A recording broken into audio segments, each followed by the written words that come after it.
గొల్లవాడు మేకలలో నుండి గొర్రెలను వేరుపరచునట్లు ఆయన వారిని వేరుపరచును. దేవునికి మహిమ కలుగును గాక. దేవుని స్తోత్రం. ఇప్పుడు రెండు చూపించారు ప్రభు ఇక్కడ. ఒకటి మేకలు, రెండు గొర్రెలు.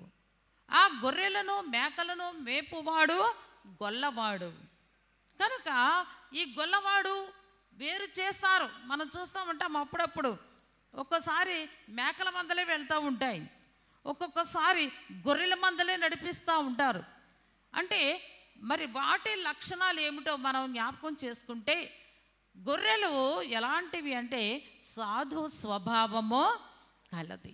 అది మనం ఎందుకు ఈ మాట ఎలా చెప్పుకుంటున్నాం, దానికి ఆధారం ఏమిటి అంటే యేసు ప్రభు వారే చెప్పారు. యోహాను సువార్త 10వ అధ్యాయంలో చూస్తే గొర్రెలు తన కాపరి స్వరము వినును. ఈరోజు గొర్రెలు ఎవరనగా యేసు ప్రభు గొర్రెకు పోల్చబడ్డారు. లోక పాపములు మోసుకొని పోవు దేవుని గొర్రె పిల్ల అయితే ఆయన ఏరుకున్న, కోరుకున్న, ప్రత్యేకపరుచుకున్న, రక్షింపబడిన, రాకడకు సిద్ధపరచబడిన తన మంద ఎవరు అంటే ఈ గొర్రెలు అని చెప్పబడ్డాయి. కనుక గొర్రె స్వభావము, కాపరి స్వరము వినటం, కాపరిని వెంబడిస్తాయట.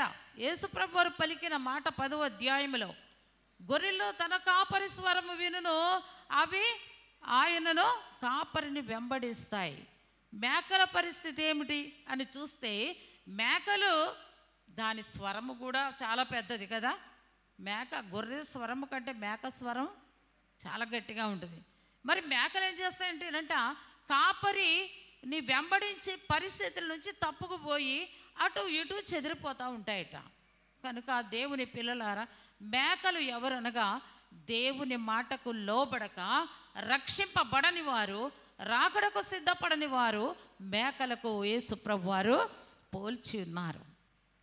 కనుక ఈ ఉపమానము ఎవరు చెప్పారు?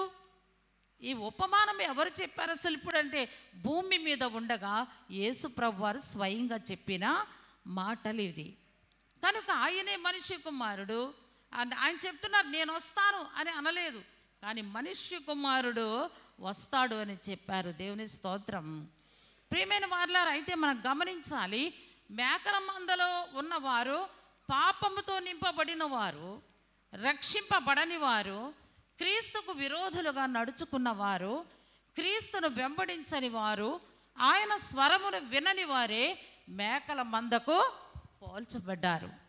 కనుక మనమందరము నేర్చుకోవలసింది ఒకటే, యేసు ప్రభు వారిని బ్రతిమిలాడుకోవలసింది ఒకటే, ప్రభువా నేనెంత మాత్రము కూడా మేకల మందలో చేర్చబడక, దాని లక్షణములు వినని లక్షణము, తప్పిపోయే లక్షణము, నేను అలాంటి లక్షణములు కలిగి ఉండకుండా నీవు ప్రత్యేకపరచబోయేటువంటి గొర్రెలకు పోల్చబడిన మనస్తత్వము, నీ స్వరము వినే మనసు, నిన్ను మాత్రమే వెంబడించే మనసు నాకు దయచేయము అని ప్రార్థన చేసుకోవాలి.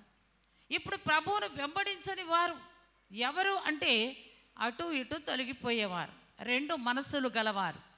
రెండు మనస్సులు అంటే, ఒకసారి ఒక ఆయన ఓ పాట రాశారు, రెండు దారులు కలిసే చోట గండం ఉన్నది అని పాట రాశారు. రెండు దారులు మన జీవితంలో ఎప్పుడూ ఉండకూడదు, ఒక్కసారే. అందుకే ఒకరు ఒక చిన్న కథ చెప్తూ ఉంటారు, రెండు పడవల మీద కాళ్ళు వేస్తేనట ఏమైపోద్ది, అటు ఇటు కాకుండా నీటిలో పడి కొట్టుకుపోతారు. కనుక ప్రియమైన విశ్వాసులారా, మనం ఎలా ఉండాలి అంటే రెండు పడవల మీద మన కాళ్ళు వేయకూడదు. ఈ ప్రభు ఉన్న నావ, ప్రభు ఉన్నటువంటి